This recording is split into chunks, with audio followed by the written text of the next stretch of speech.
सब लोग यहाँ बिल्कुल शहर से एकांत में बैठ कर के कथा सुन रहे हैं। जो लोग सुन रहे हैं वो लोग नियमित रूप से सुनिएगा। हमारा भाव ऐसा रहता है कि कथा में केवल कथा का ही भाव सुनाया जाए, अन्य चर्चाएं ना सुनावें। इसलिए आप सब लोग बहुत सावधानी से सुनिएगा। और कथा में हमको दक्षिणा नहीं चाहिए, कथा में हमको आपसे और कुछ नहीं चाहिए, केवल अपनी एकाग्रता हमको दे दीजिएगा।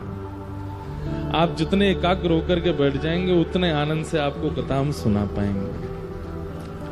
छोटे बाल गोपाल अगर डोल रहे हो तो उनको कृपा करके गोद में बैठा लेना, नहीं तो पीछे छोड़ आना। बस इतनी दूर मत छोड़ के आना कि बेचारे अंतर ध्यान ही हो जाएं।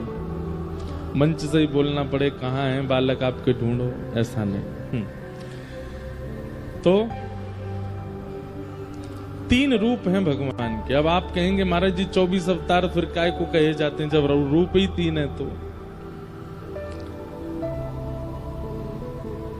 देखिए, मैं कथा में कहा करता हूं कि हर व्यक्ति परिस्थिति के अनुसार अपना रूप बदलता है। जैसे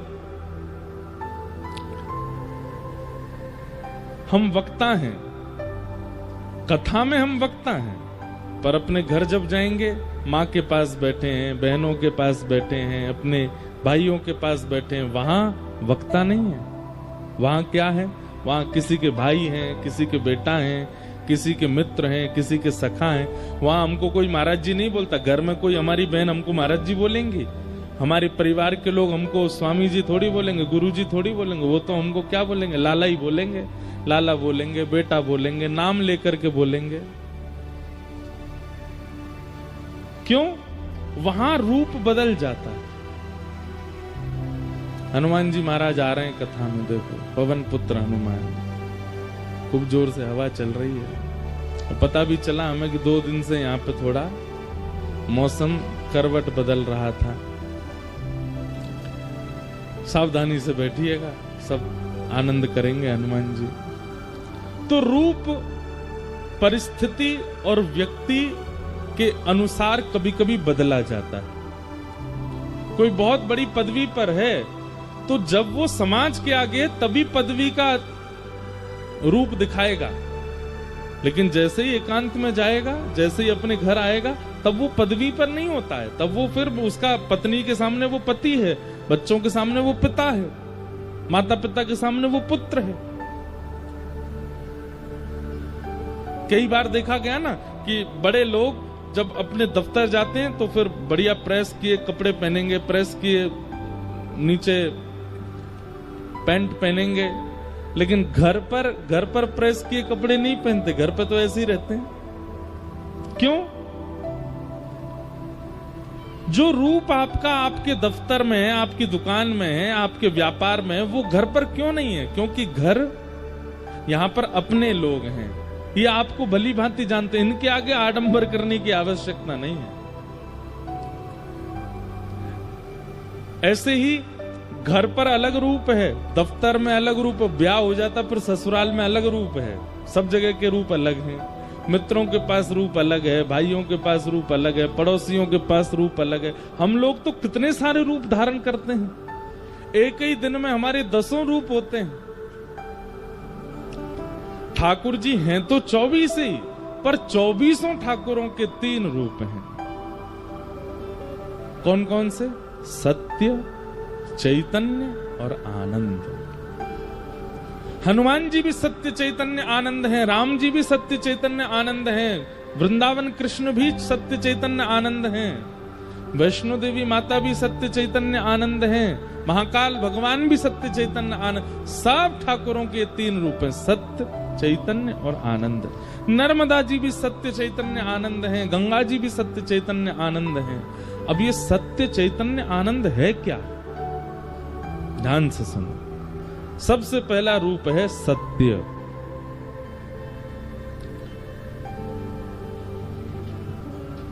अगर आप हनुमान जी का दर्शन करने जाते हैं और उनके प्रति आपके चित्त में सत्य की भावना नहीं है,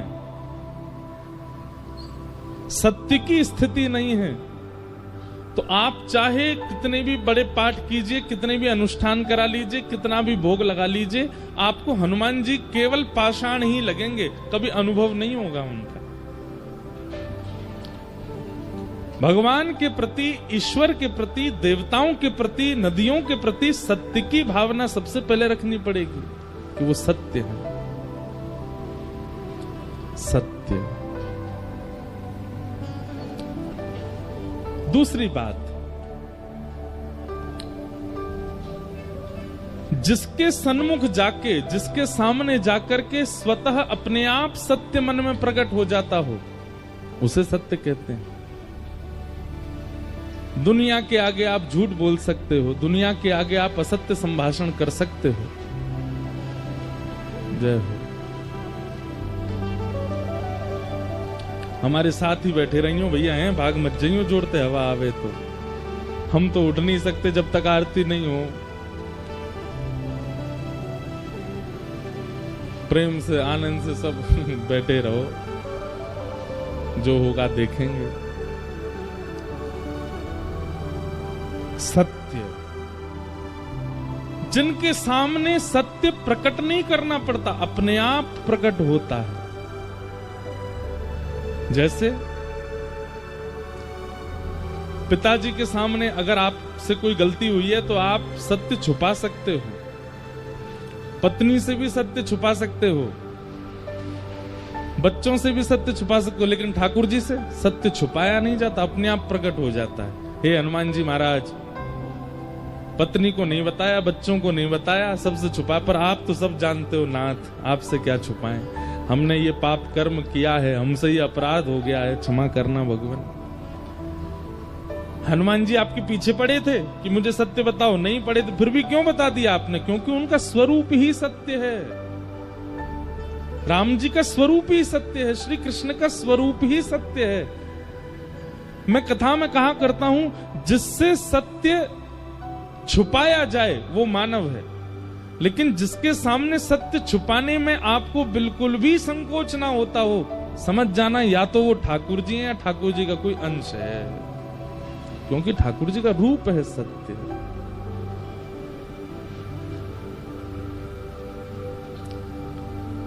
सत्य। ठाकुर जी का दूसरा रूप क्या है? चैतन्य। चैतन्य का मतलब क्या होता है?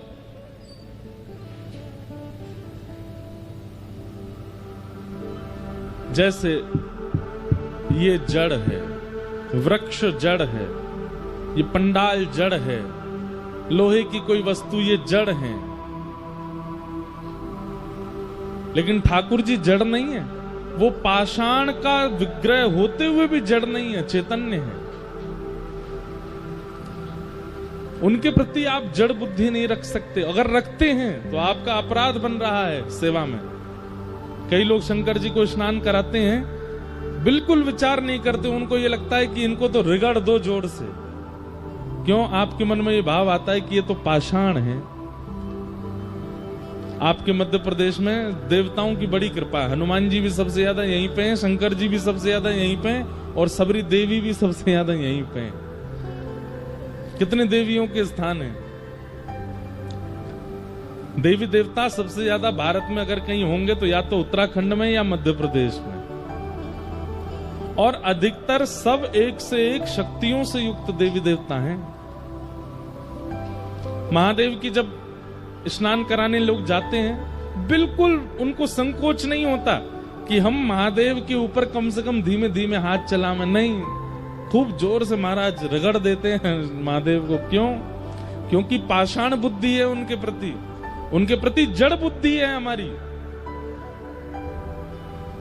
हम तो कभी पंचामृत अभिषेक करते हैं तो दूध, घी, शही, शर्करा, जैसी शक्कर आती है ना, तो मैं ये चीनी तो डालने ही नहीं देता।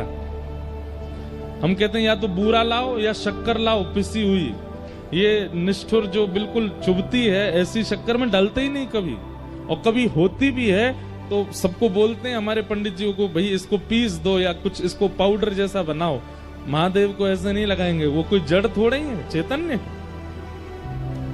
और फिर उसको पधराने के बाद भी बहुत धीमे धीमे हाथों से महादेव के सब अंग से। क्यों? क्योंकि वो जड़ नहीं है। हमारी भक्ति उसी समय लाभ देना बंद कर देती है जब हम ठाकुर जी के प्रति जड़ बुद्धि रखते हैं। वो जड़ नहीं। एक बात कह दें, बहुत ध्यान से सुनिएगा। आप ठाकुर जी के प्रति अगर जड़ बुद्धि रखते हो, किसी दिन ठाकुर जी ने आपके प्रति जड़ बुद्धि रख ली, हे ठाकुर जी इतनी जोर से धूप क्यों तपतपा रही है, हमारा शरीर जल रहा है। ठाकुर जी कहेंगे बेटा तेने भी तो हमको जड़ ही माना, अब हम भी तो जड़ ही मानने। मूसलाधार बारिश। एक जगह तो बड़ा अद्भुत, शंकर जी के मंदिर में पाइप लगा हुआ था बाहर, बोरिंग वाला पानी, वो पाइप से शंकर जी को निभा रहे थे।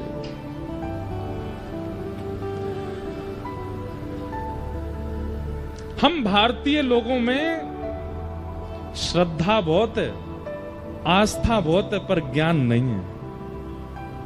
और ऋते ज्ञानान न मुक्ति, इसीलिए हमारे शास्त्र कहते हैं कि ज्ञान के बिना जब आप सेवा में जाते हो तो कहीं ना कहीं मुक्ति में बाधा बनती है। अब देखो इसमें दो पक्ष हैं।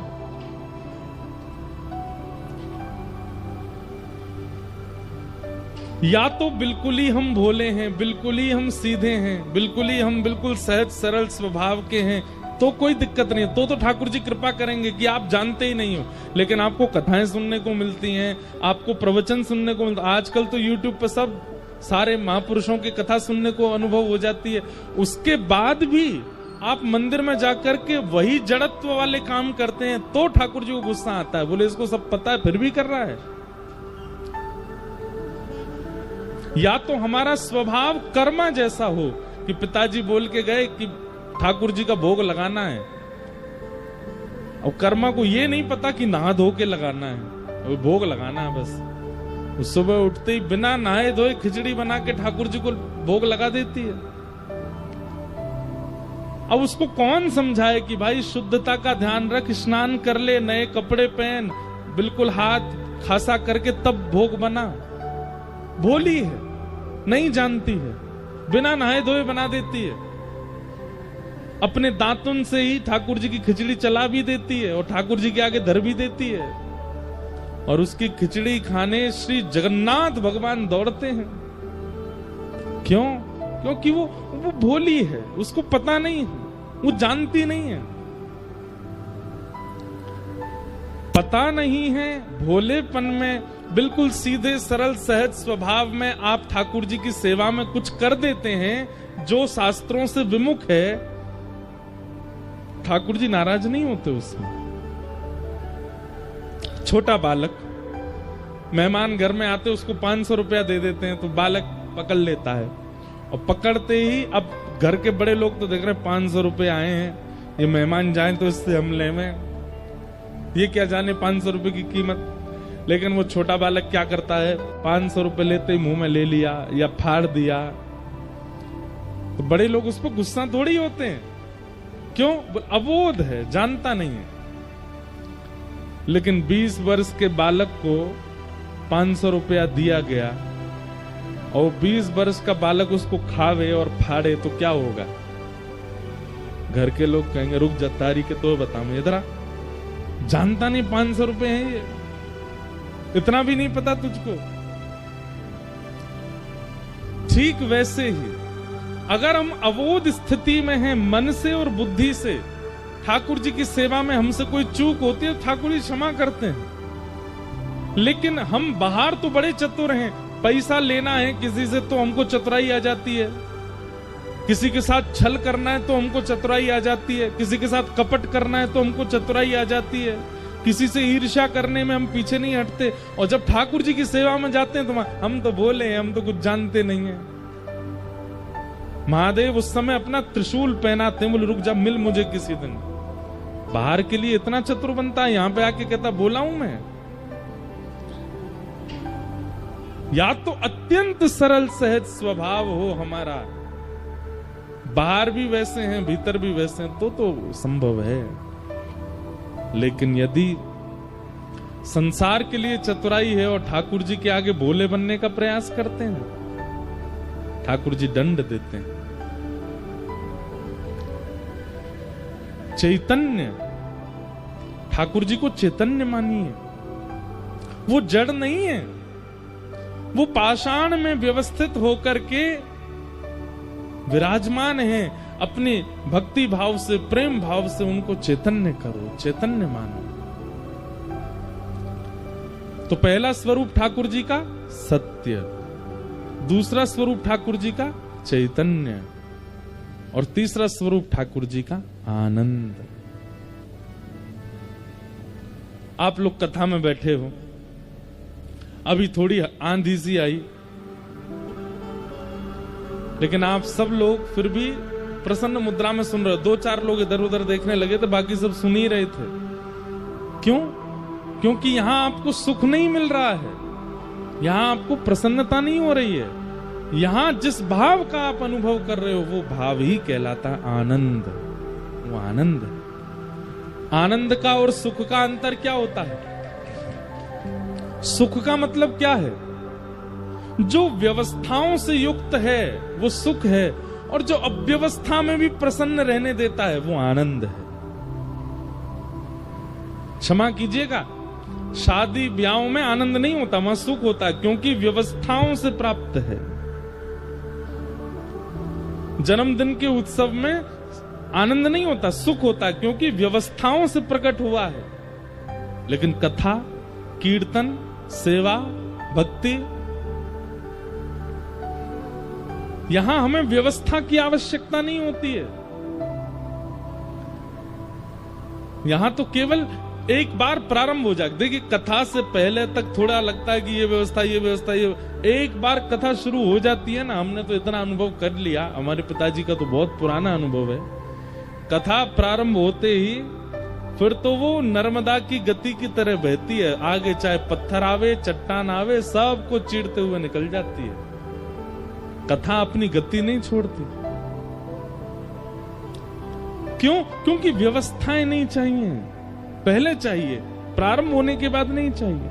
और जो बिना व्यवस्था के भी प्रसन्न करने की सामर्थ्य रखे, उसी को आनंद कहते हैं। आप लोग फर्श पे बैठे हो, जमीन पे बैठे हो, हमारे तो फिर भी एसी लग रहा है, आप तो पंखा में ही बैठे हो। हमारे तो फिर भी पीछे मसनद है, आप तो बिना कमर टेके बैठे हो। लेकिन फिर भी आप इतनी प्रसन्न मुद्रा में क्यों बैठे हो? क्योंकि ये आनंद है, क्योंकि कथा आनंद प्रदान करती है। ठाकुर बिहारी जी दर्शन करने जाओ वृंदावन में, महाराज ऐसी भीड़, एक बार गली में घुसोगे तो फिर दर्शन करके ही निकलोगे बाहर, और वो भी बिना प्रयास के। आपको प्रयास नहीं करना है, धक्का ही इतने पड़ेंगे कि सीधे घुसोगे, दर्शन है के बाहर ही निकलोगे। लेकिन उसमें भी किसी को अप्रसन्नता नहीं लगती, सब प्रसन्न होते हैं। क्यों? भगवत संबंधी भावों में जो प्राप्त होती है प्रसन्नता, उसी को आनंद कहते हैं।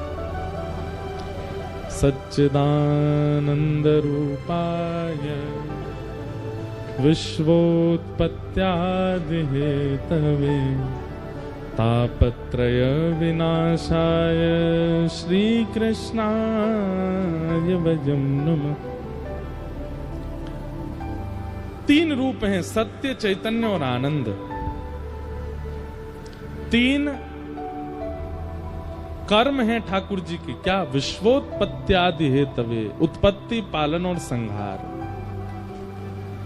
जिस प्रकार एक बालक मिट्टी से पहले घर बनाता है और फिर उस घर को 2-4 दिन तक संभालता है, और एक दिन बालक का मूड खराब होता है तो फिर घर को ध्वस्त कर देता है। ठाकुर जी भी ऐसे ही पूरी सृष्टि के साथ लीला करते हैं, हमें बनाते हैं।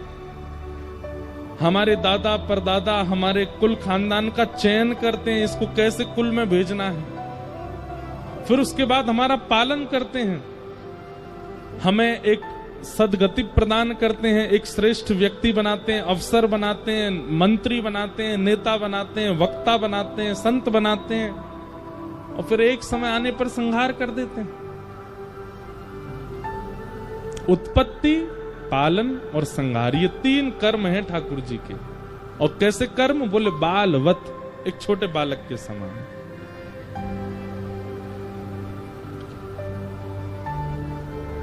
3 गुण हैं, तापत्रय विनाशा